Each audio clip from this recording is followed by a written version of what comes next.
Welcome to the Manx Theatre Podcast. Come on to the theatre! Hello, Happy New Year, and welcome back to episode 50 of the Manx Theatre Podcast with me, Neil Callin. Thank you to everyone who's listened to our previous episodes. If you're brand new to the podcast, welcome along and thanks for joining us. In this podcast, we like to try and keep you up to date with what's going on in theatre on the Isle of Man, chatting to the cast and creatives of upcoming shows to find out a little bit more about the shows and the people behind them, and also what our Manx-born and bred performers are doing further afield. Coming up on this week's podcast. In a change to the normal format, and in honour of the 50th episode, today's guest is not here to promote a show, but is here for the first in a new series of Manx Theatre Legends, where we celebrate the theatrical careers of those who are no longer performing. These episodes will be peppered in amongst our usual episodes. You can still listen to all of our previous 49 episodes through all the usual podcast outlets and at manxradio.com/podcasts. While you're there, make sure to give us a like and click subscribe or follow or whatever it is you need to do to make sure that you never miss an episode. Well, 2023 is over and a new year of wonderful productions lies ahead of us. In 2023, we saw Young Frankenstein from the DCU, Annie Get Your Gun from the Manx Operatic Society, The Service Players brought us One Man, Two Governors and Witness for the Prosecution, and a busy week at the Mad for Easter Festival of Plays.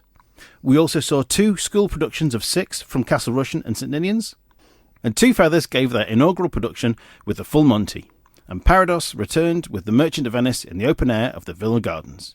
There was also productions of Joseph and the Amazing Technicolor Dreamcoat from the Christian World Theatre School and Educating Rita.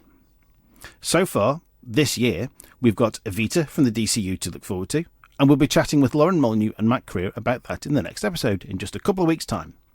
Then we'll have Oliver from the Manx Operatic Society, the Mad for Easter Festival of Plays again, Jersey Boys from Two Feathers, We Will Rock You from Tailoring Productions, and then at the back end of the year, Centre Stage are bringing School of Rock, and Stage Ed are back with their second panto, Dick Whittington.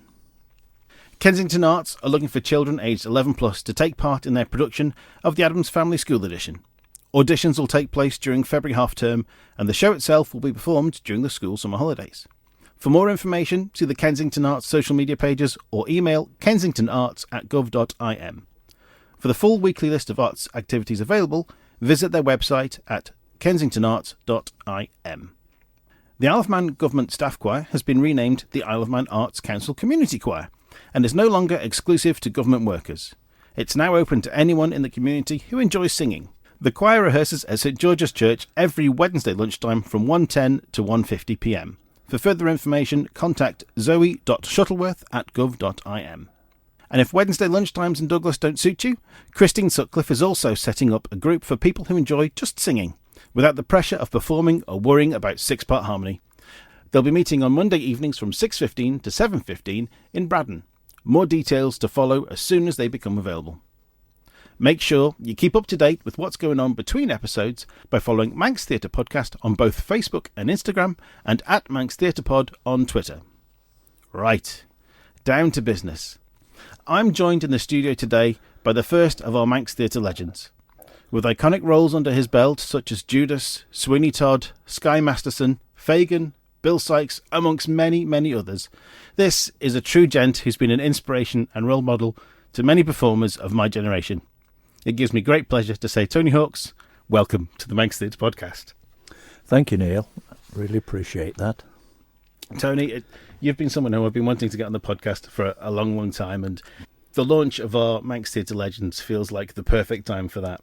Well, I've been trying to work out only just recently how many shows I've been involved in, and I have to say, because of my age, I've forgotten most of them, but you've quite kindly supplied me with a list of shows that I am absolutely flabbergasted that I've been in so many. How many shows then do you think that you've done over the years? Ooh. A rough ballpark figure? Probably 70 shows. 70? Which means pantomimes, and yeah, musicals and concerts, plays. And yes, I have to actually go back to old programmes. And then all of a sudden I realise, I've been in that. There are some, obviously, shows that I wish I hadn't been in, but yeah. I think that happens to everyone yeah, in the business. Yeah. So, we're saying you've been active in the Manx Theatre for over 30 years in productions with the Service Players, the DCU, Manx Operatic Society, Christine Weld Theatre School, Dick Ray's summer shows and pantomimes. Like I said, I've been trying to put that list together, and you can see that the list just seems to go on and on and on. It's an incredible lineup there. Yes, as I say, I'm amazed that I've been involved in such amount of work, joyful work, over the last 30 years or so. What was it that first got you involved in theatre? Was it here on the island, or was it when you were still in Stoke? Well, I was born in Stoke-on-Trent, and I was in the Boys Brigade, and a local group had a one-act play at a festival in the area, and it was called Drums of Deliverance, and they wanted someone to play the drums. Right. Well, I thought it was sort of playing the drums to a marching beat, which I'm used to. But of course, it was sort of a voodoo type banging, bum, bum, bum, bum, bum, bum. And I was backstage, and when the environment and the atmosphere rose and the suspense grew, I was required to sort of beat that drum very loudly. And that's where I actually caught the bug.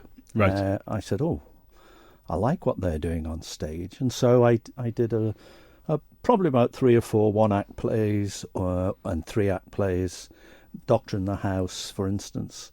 And then in 1969, I came to the Isle of Man. And the first thing I did was look at 2 things I wanted to take up. Continue playing football, which was St. George's, and I did, and also to continue with the theatre. And I was recommended that the Service Players, and my first ever production on the Isle of Man was for the Service Players, and it was Harvey, the Palooka, the imaginary white rabbit, made famous by Jimmy Stewart. Yes. And that's where it came from. And then from Service Players, there were obviously members within the society that were also members of a musical group, and so which followed, which was Oliver, and which I played Noah Claypole, and from there on, it's history. Right. So was that with the Manx Operatic Society or the Douglas Choral Union? My mother, as it was my first Yeah. musical society, it was the Choral Union. Right. So I actually did Oliver, followed by Fiddler on the Roof when I played Perchick, the student. Then I had a break with family and so on, and then I returned for Paint Your Wagon with the operatic, under the baton of Bert, and really that was again, I thought, oh, got a family, etc., etc. It might not go any further, but indeed it did, and that never looked back. So it was the connections then, was it, that made you sort of make the switch from the plays then through into the musicals, or was it something that you always wanted to do anyway? I actually had obviously seen musicals in local theatre in Stoke-on-Trent, but I thought it was great. But I was so used to performing in plays. But once I was asked to go into Oliver, again, it raised the bar for me. Yeah. And as I say, I just enjoyed every minute. And the other thing and then I was able to get quite good parts, principal roles, and that was, at those days, was probably because there was a shortage of men. As it ever was. And probably a shortage of younger men, and I was just in my early 20s. Yeah. So I was quite lucky to sort of get a head start. Yeah. So Oliver then actually seems to be a role or a show that seems to have a lot of interest for you, because you've played it, 3 times now then at least? I started the first show, I would play for the Rowan Tree Singers in Port Erin. Right. And that was with Sue Bowring and Johnny Bowring. Yeah. And again, that was an absolute wonderful experience, because the first row of the audience is only 2 feet away from the playing area. At the Aaron Out Centre, yeah. That was absolutely fantastic. And then the Rowan Tree Singers did a thing called Dracula Spectacular, a musical, Wizard of Oz, and then the sort of bright lights of Douglas and the Gaiety sort of caught my eye, and I continued there. And you've done Oliver again with Christine Wilde, didn't you? Oh yes, there's a funny story with that. I did Oliver with Christine Wilde at the Villa. Well, you had to, because the school is so big, yes, and they had to accommodate all these children. And I have to say, Christine's shows were magnificent and such fun. But we were asked to do a small concert at the old Summerland Theatre. And of course, by this time, I suppose I thought I was quite experienced. Yeah. And I got on stage, and the music started, bum, bum, bum, ba bum, ba bum, bum, and all I could say was duh, duh, duh, duh, duh, duh, duh, duh, because I'd forgotten all the words. I mean, there's not a great deal of words for Bill Sikes, but that's true. It's true. Yeah. But I love Bill Sikes, and I suppose the parts that you actually grow into or with age. Yeah. Bill Sikes was about right at the time, in the 20s. Ideally may have been 30s. Mm-hmm. But then again, when Fagin parts came along, of course, they were certainly in 50s and 60s. Yeah. And that suited my sort of... I was cast in the correct sort of era for my age. And again, I've played Fagin twice. Right. Bill Sikes twice in different shows throughout the island. Yeah. And no Claypole? Yes, of course I did. Yeah. So that's 5 times then for Oliver. Yes. Gosh. Are there any other shows that you've done multiple times? No, I don't think so. It's because the other reason is Oliver comes round possibly about every 8 years. Yeah. Because it's such a wonderful show, and it showcases all the young talent, particularly the workhouse kids. Yeah. That's where often their first taste of real theatre in the Gaiety. Yeah. So Oliver comes round about every 8 years. So it's regularly it tickled my taste buds, as it were. I remember when I did Oliver and I wanted to play Fagin for the first time. I was away off island on holiday, and it was the Choral Union. Yeah.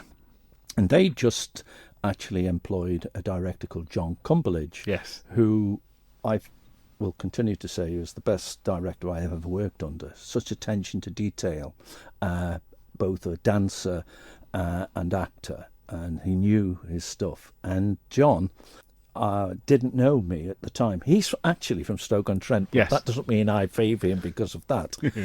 There's a kinship there, wasn't there? So what actually happened was I was going on holiday and I wanted to apply for the part, to audition.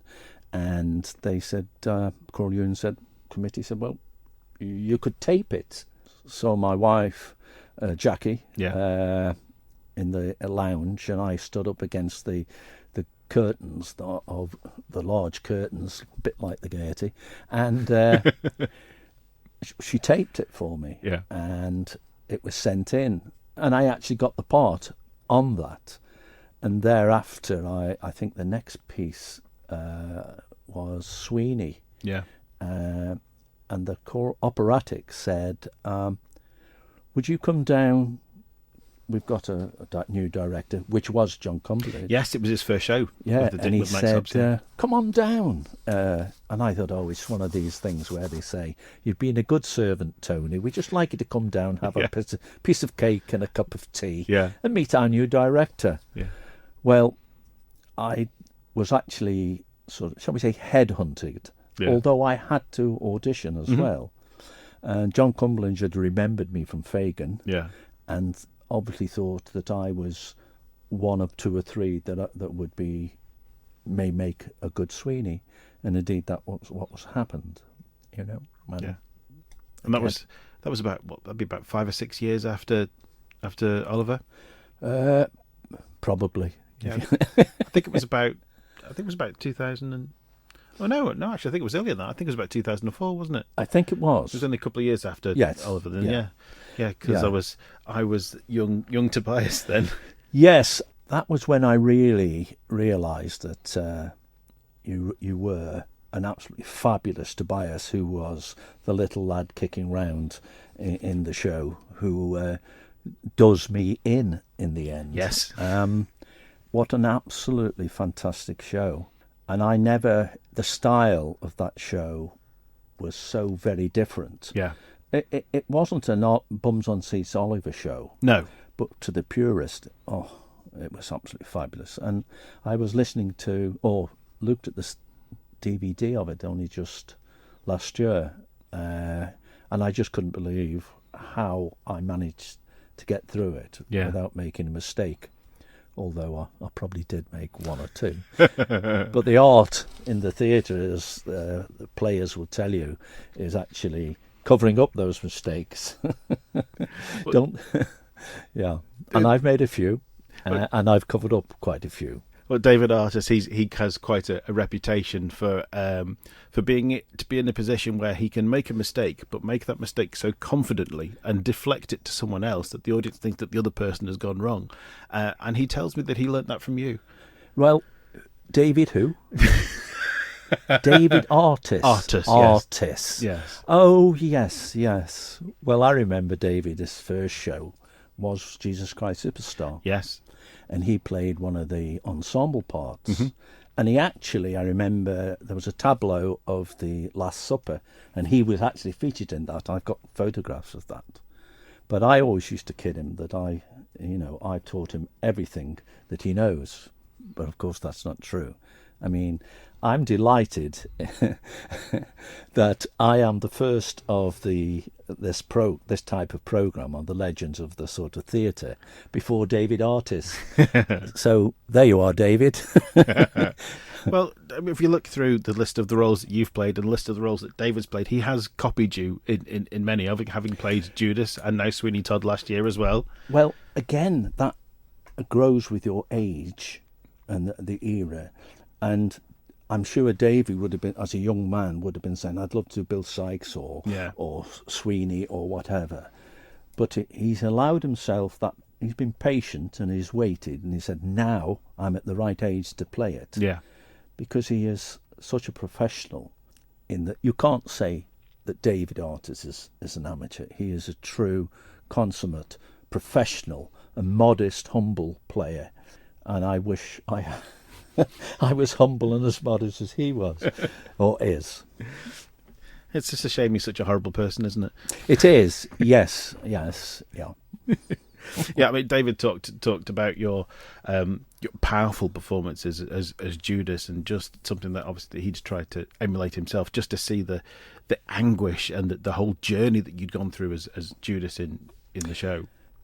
I believe when I was a kid and I wanted to play cowboys and Indians, and I was a cowboy, I used to run up and down the pathways as a 4-year-old, and I used to slap my backside and pretend I was on a horse. Yeah.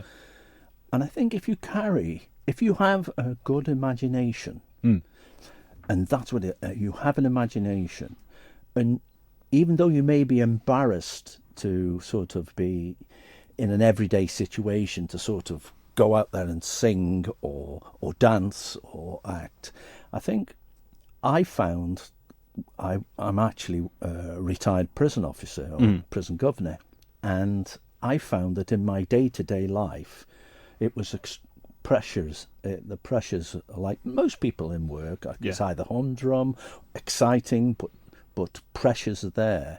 And I felt after 5 o'clock, I wanted some form of release. Yeah. And my imagination worked overtime, and it was completely different. And I wanted it to be completely different. And stress levels were so reduced by being in the theatre. Strange enough, replaced by another little bit of a stress level. Do I remember my lines? Do I know when to dance, when to move? Yeah. But imagination and playing it, and not only with your mind and with your voice, but with every movement of your body. Yeah. that you feel, if you're playing Fagin, you feel that he's in his 50s and 60s. Yeah. And once you feel that, I find all the rest follows. And David is very much the same. But David has a style that's sort of laid back, and you could watch his performances forever. But this isn't the David artist No, we're not show. talking about David. Remember that. We're here to talk about you. I mean, thinking about what David said about you as Judas. I mean, I was a bit young to see you as Judas, unfortunately, and I wish I'd had. But I saw you play Pilate in 2005. Yes. And I could see the same anguish there as Pilate, knowing that you have to punish Jesus, but going through the 40 lashes, but knowing that you didn't really want to do it. And that's right. And again, a lot. An individual performer has a good idea of what's to be said, what's to be done, how to move, when to move. But a director, and John Cumberledge, I am a bit of a naughty boy, and I probably overplayed a lot of the parts in rehearsal. Yeah. And John Cumberledge would quietly come over to me and say, "What are you doing?" I didn't set it like that. And I said, "Well, I thought it needed a little bit here and a little..." "Never you mind," he used to say. "You do as I'm told." Yeah. And if you've got a good director, a knowledgeable director, Yeah. that's exactly the word and definition. He will direct you. And John used to half close his eyes and look at you. I can see that. I can see that in my mind. Yeah. And he'd say, "I want you to deliver it like this," and he'd close his eyes, because John, the director, was imagining the part that if he was playing it, and he wanted to transport you and transfer that information to you, for you to use it. And yes, he gave you a certain amount of carte blanche to do it, but he gave you the basics, for which I am be forever grateful. Yeah, I remember things like that in rehearsals in Sweeney Todd, and again a few years later when we did Jekyll and Hyde. Oh yes. And you'd have those same sort of things. Well, just to think about it this way, and what's brought him to that point, and you, okay, well, yeah, he's doing this, and now he's doing that. So right, Absolutely. So that's working out that motivation, and yes, absolutely, and that's what he shared. A director's got so much work to deal simply with sets, lights, costumes, which he did, but he always found time to come down a few levels to the ensemble and actually give them a direction. yes, Absolutely fantastic. And what he believed in is exactly what I believe in. If the ensemble are good, they make you, as a principal, look even better. Yes. And that's, again, the same goes for backstage crew. The smoother they are, the quicker they are, the more it reflects in your performance. And for that, again, I just appreciate all the backstage, the directors, the musicians, they're the ones who make you look better than you actually are. Yeah. I mean, there's a really strong memory that I have from when we did Jekyll and Hyde. So I myself, along with Sarah Elder and a young lady you may have heard of called Samantha Parks. Indeed. We were the alternate cast. That's right. So we were there in case any of the three leads got ill, but we were also promised the Sunday matinee.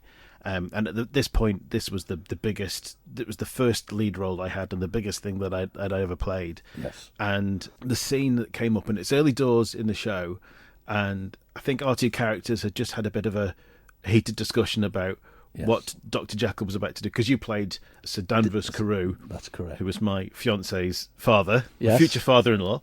So we just had a bit of a heated conversation, and then we walk into the Board of Governors, which was a pretty huge number. And I just remember standing there, taking a deep breath, thinking, here we go. This is this big number. This is going to be really hard.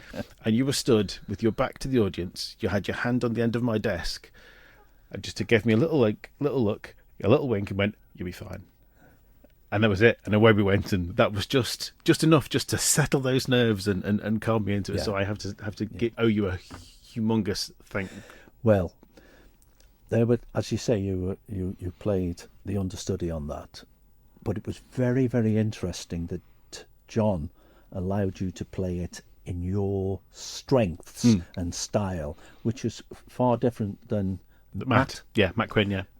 You both played it completely different, and your sort of turmoil of changing from Jekyll to Hyde, Hyde to Jekyll, was there to see. That was one of your biggest strengths, because it was so believable, and the torture and the angst and the fighting that the character was putting up was absolutely excellent. But of course there was the lovely late Susie Kelly. Oh, yes. Who just mind-blowing. And I'm sure Samantha Barks would forgive me to say, but Susie Kelly was just tremendous, absolutely tremendous. And so was Sam.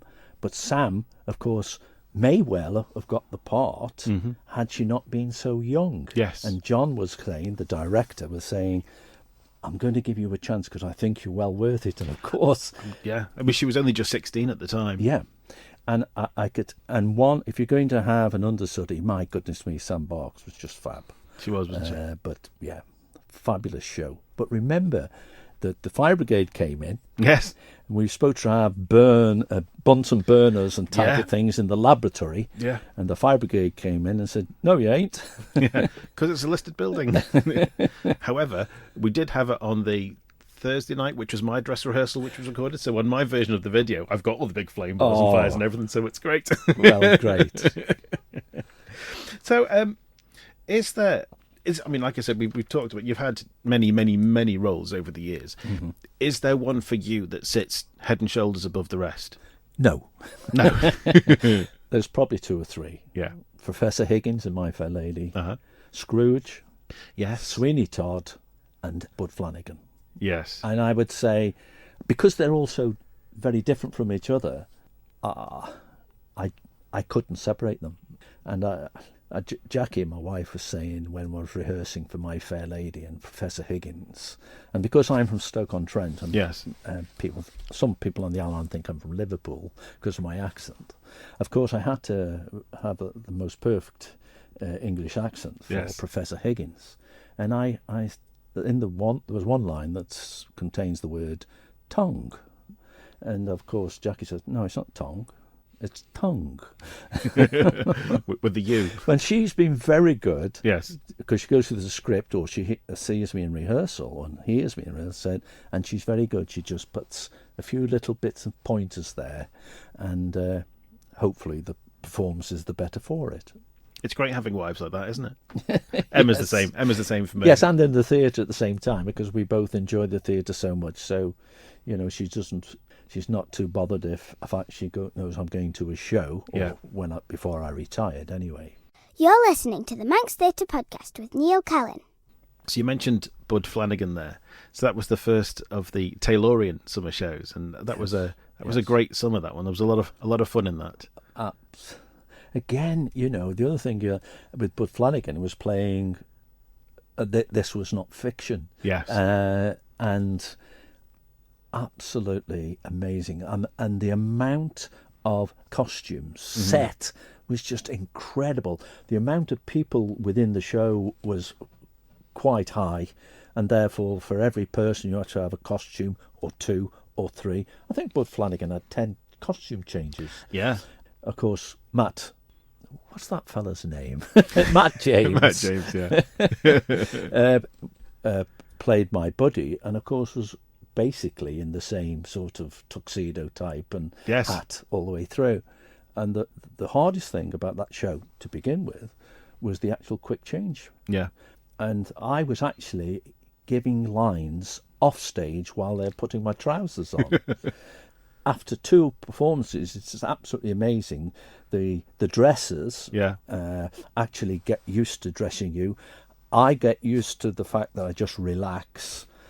And before you know it, I've got a minute to spare before going on. Yeah. Again, that's repetition and you're getting better every night. And don't panic. Just stand there and let them do it. Yeah, don't panic. I guess because there were so many costumes in there. There was the the panto principal boys. There was the jockeys. There was army fatigues. Yes. Yeah. Slope arms. Yeah. the big fur coat. Yeah. It was a joy. I've got the memories you have are photographs now, and the people you meet who've been in the show, and I look at them with great pleasure and great emotion. Yeah. And you're saying there about, these were real people, so you have to sort of there's an honesty you have to give to it to depict those actual people. And I remember with Matt getting the accent right for Chesney, and I just remember hearing him in the wings before going when there's a lull and things are dull. and I think that was probably one of Matt's best performances. It suited him really down to the ground. And if you may remember, there was a relative of either Bud or Matt's character who came over to watch the show. Yes. I was very kind and said that was how much he enjoyed it. Again, when you know someone's in the audience that has got this attachment to the characters that you're playing, it doesn't half lift the game. It fires the adrenaline a little bit more, doesn't it? It does. Yeah. It does. A bit like when we did Jesus Christ Superstar. Yeah. And someone says, Patrick's in. Yes. And so, Patrick, because we knew that Patrick Swayze was on the island. Yes, with Manx Operatic, yes. He was doing a film. Keeping Mum with Mr. Rowan Bean, Atkinson. Yeah. And so somebody heard just at the beginning before the show opened. Yeah. Said, Patrick's in. And so everyone went, Patrick Swayze. And Matt came down and said, no, Patrick Taylor. You see. So we all got on with it. Yeah. And of course, at the very end, Patrick Swayze came down and greeted us all. And I remember Kelly Tomlinson. Yes. Cheeky lass. She was a dribbling mess. She said, can I kiss you? Yes. And Patrick Swayze says, yes. So, and Kelly was excellent also in that show. But those were wonderful moments where professionals come in, and believe me, I truly believe that he did enjoy it, because these professionals probably wouldn't even bother coming backstage. They would just, all right, I'm off now to my hotel and my gin and tonic. Snuck in and snuck back out again. Yeah. Just imagine being sat in the circle and coming to watch Jesus Christ Superstar, just glancing across and seeing Patrick Swayze and what? Yeah. So we've had a lot of talk about your powerful performances, but then there's been a lot of panto in there as well. There's a fun side to Tony on stage.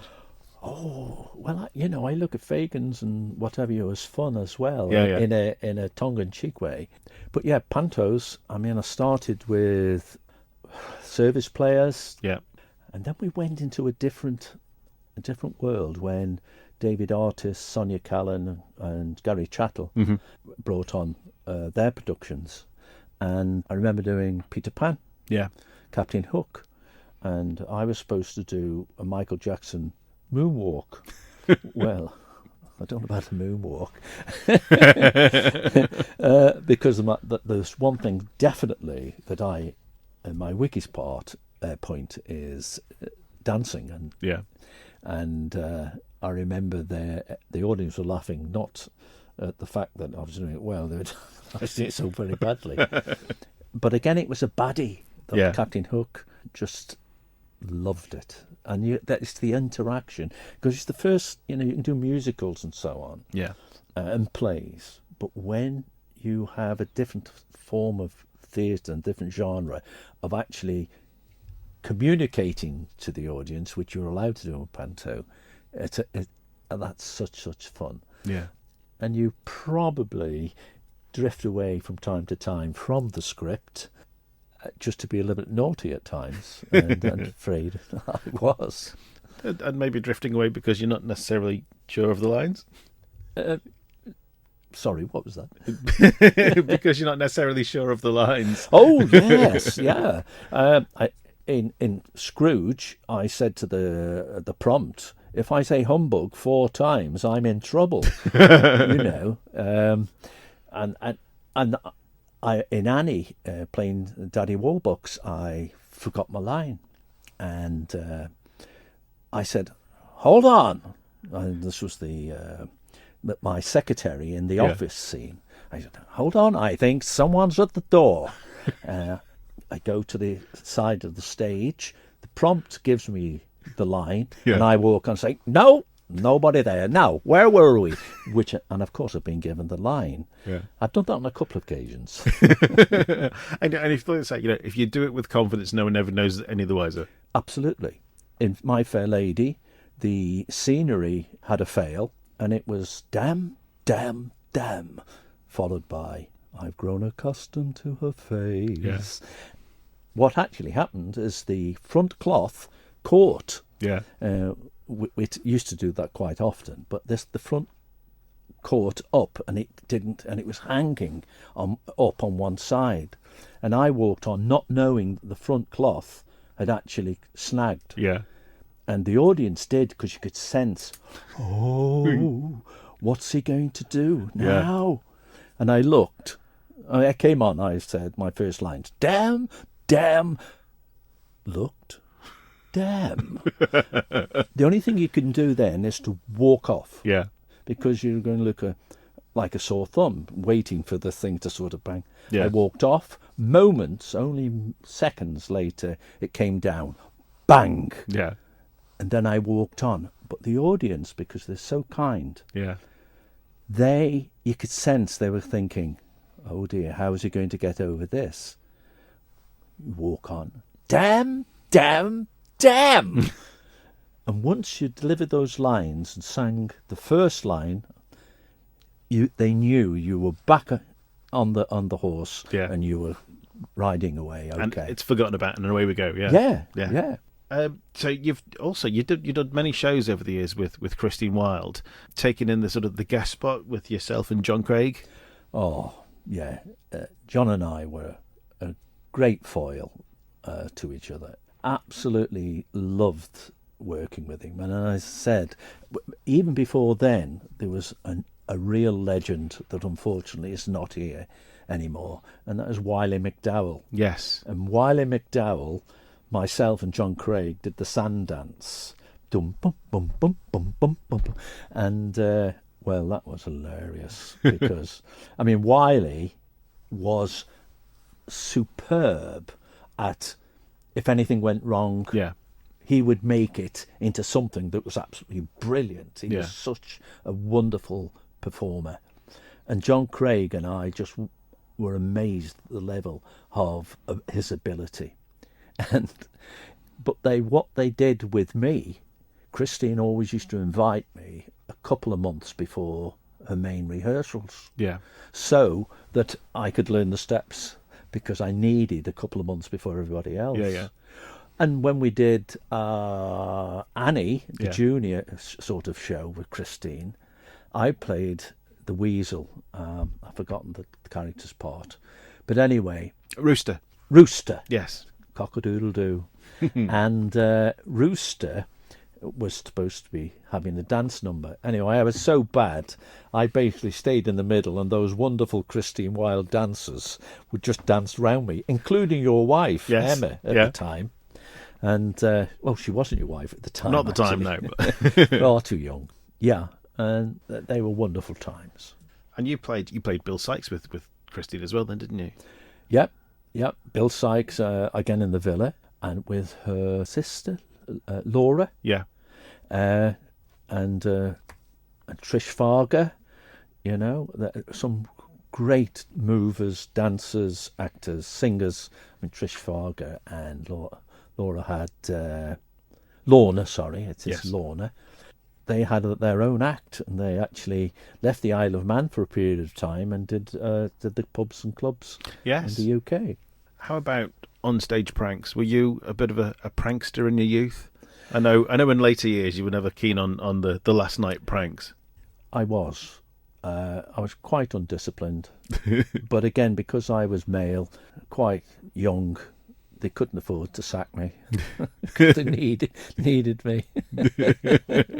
And they had great patience with me.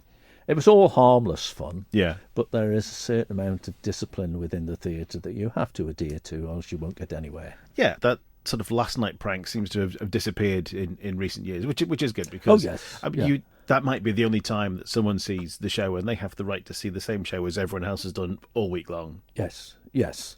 The thing about, in the early days, we used to have directors who were good directors, but more of a local director. But when we started to employ at great expense, the Operatic Choral Union, Taylorian, etc., at great expense directors, we were paying them good money, and their time was valuable, and the quality of the show would have reflected on those directors. Yes. And so there was, and quite rightly, a lot of discipline. In the early days, Choral Union, I remember, we used to have an optics set in the top dressing room with the ensemble. I've heard these fabled stories of bars in upstairs dressing rooms. Absolutely, And then, of course, the tipple of a lot of actors is port. Oh, yes. And you have a gargle with the port. And then swallow. And I went into a dressing room with David, who just performed a particular show. I'll give no names, no backtrail. Yeah. And I went into the show, and it was not the best directed show, although we had quality performers on stage. And I went in and said, about to say, well done, David. And David said, oh no, you weren't in tonight. I said, yes. He said, I would offer you a glass of port, Tony, but we've already drank a bottle because it was such a bad show. In actual fact, his cohort next to me said, well, actually, we drank two by the end of the show. Yeah. So, yeah. I think I know which show that was. Yeah. So you all these shows that you've done over the years, you've certainly had a lot of leading ladies. Who are some of your favourites? Well, I've played opposite my wife, Jackie, so she definitely is my favourite. Obviously, yes. Yeah. Sarah Holland. Yeah. Mrs. Lovett. Mrs. Lovett and Sweeney. Sarah Holland is such a talented performer, a talented assistant director. Absolutely stunning. Her memory, she's got a memory like an elephant. Oh, yes. I made a mistake in Sweeney Todd. The only one I've made in this particular show. Yeah. I missed my line. She covered up wonderfully. Mm-hmm. And you can tell when people lose their line. You look into their eyes and their eyeballs shake. Yeah. Like there's an earthquake. And you think, uh-oh. Anyway, she got me out of it. Yeah. And at the end, there is a wonderful finale at the bows. Yes. And we both walk on together. And we walk on, we bow, we look at each other, we bow, and we walk off. She didn't even look at me. She was so angry. I mean, with Sondheim as well, you miss a line in that, and you're gone. Absolutely. There's no chance. It travels so quickly with so many words. There's no chance to catch up on that. Yeah, there has been quite a few leading ladies. Olivia O'Shea in Jekyll and Hyde. Yes, she was excellent. Lisa Kreisky in Grand Hotel, which was my last musical. Mm-hmm. Shirley Curry, going years back in pantomimes. Yeah. Now she, again, in her time, she could have gone professional. She was superb and a beautiful looking lady. Nicola Brighton, who was my first Nancy on the Gaiety stage. Mm-hmm. That was her maiden name, Nicola Brighton. Yes. Catherine Toohey. Yeah. And I think My Fair Lady was Jane Corkill. Yeah. Who's just, well, we all know what a wonderful singer and actress she is. Yeah. And she was most excellent, as were the other ladies. And probably one or two I've missed. So you must have worn some great costumes as well. Certainly in the days of John Cornbridge, there's some fantastic costumes there. But absolutely. What would be amongst the favourites that you've worn? I actually enjoyed Scrooge. Yeah. Because what John dressed you up, and the costumes that he mostly used were from Bristol Old Vic and from the Shakespeare Company. Yes. I mean, they were kosher. And I was wearing this bed hat and a long pyjamas, smock. Like a night dress, yeah. Yes, a night dress. And I was in the dressing room and looked just admiring these costumes. And I turned over this nightcap, which Scrooge was wearing, and there was a label inside that said Anthony Newley. Wow. So you were wearing costumes that these wonderful performers had worn previously in their own shows.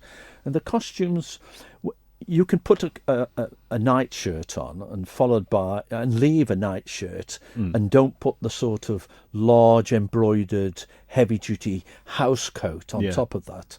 You can get away with that because a heavy duty Shakespearean wardrobe coat would probably cost you about, well, an arm and a leg. Oh, yeah. So you say, well, the cut corners, we'll just put you in a nightshirt. Yeah. That'll do, with a nightcap.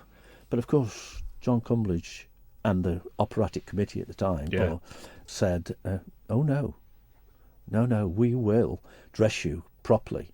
And so you had the nightdress, the bed socks, the nightcap, the heavy duty coat, which you weren't having to imagine you were in a heavy duty coat in the old days. It was there, it was on you, which only enhanced your character and eventually your performance. Yes, it weighed you down. It made you stoop. It made you, The Ghosts of Christmas Past and so on came on, only on for moments, some of them, but they came on in these wonderful costumes. And I remember locals, because it was the first Christmas show that was a Christmas musical, not a pantomime. Yes. And it was the first one, and people had got used to, over the previous 10, 15, whatever years, seen a panto. Mm-hmm. And our first night was just comfortably filled. Yeah. But by 2 nights, 3 nights later, I think Scrooge broke many, many records. No. I think it might have been broken since then with Les Miserables, etc. But at that time, it broke the record, and people couldn't get a seat for love nor money, because it was a different form of... It was still gave the Christmas message and the Christmas feel, that sort of nastiness, ending up in this it's a wonderful, wonderful story, isn't it? Yes. I mean, let's be honest. All the shows that you've done over the years, I mean, that nowadays when you go down to the Gaiety Theatre and you watch the shows, a lot of them are much more modern. Yes. But obviously, you've early days in your career, you've done a lot of old-fashioned shows that aren't run anymore. Yes. Some probably for very good reasons. Yes. But if you notice now in the West End, there's seems to be a bit of a trend for revivals on old shows. I mean, at the moment you've got Cabaret, which is doing a storm, and also Guys and Dolls. That production at the British Theatre is amazing. Yes. Is there an old show that's not done anymore that you would like to see revived?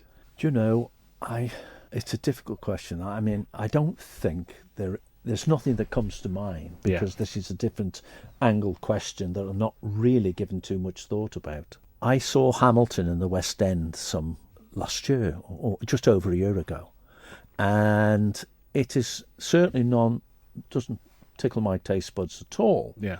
But I went with my wife, and I know she loved the show, and I went to see it, and it was far, far better than I had imagined. Yeah. But this is the modern type of show, a bit of rap and so on. I for instance, we had recently on board here the Western show, and you get your gun. And you get your gun. Yes. The thing is, it was performed extremely well, but the script is still old-fashioned. Yeah. And I'm saddened by that.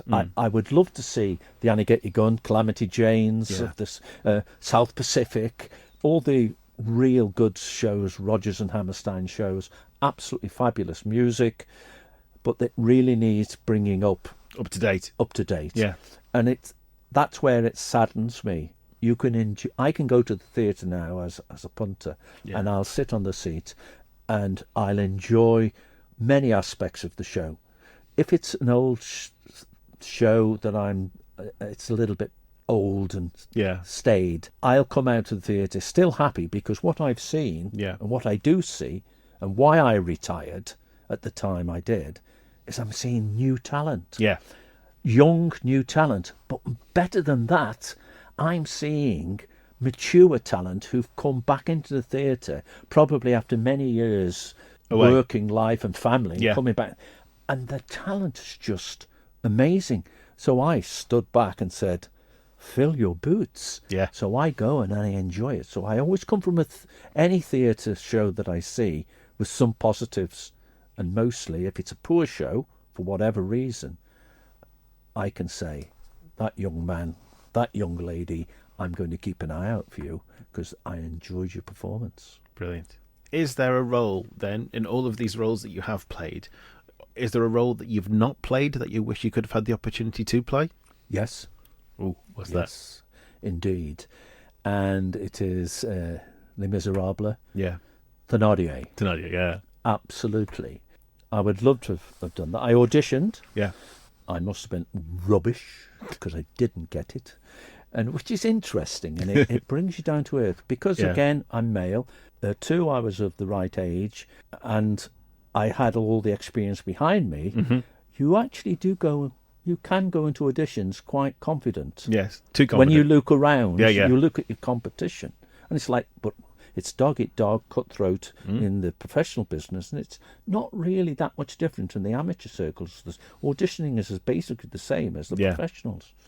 And Especially when it's a director you've never worked with before as well, that's true. which I think that was on Les Mis, wasn't it? It was Well, Jeremy in Tustin this the first case, it wasn't. I'd done Annie time? Right. with him, and my next show was Les Miserables that I auditioned for. And a chappie called John Short, who came up on the blind side, Yeah.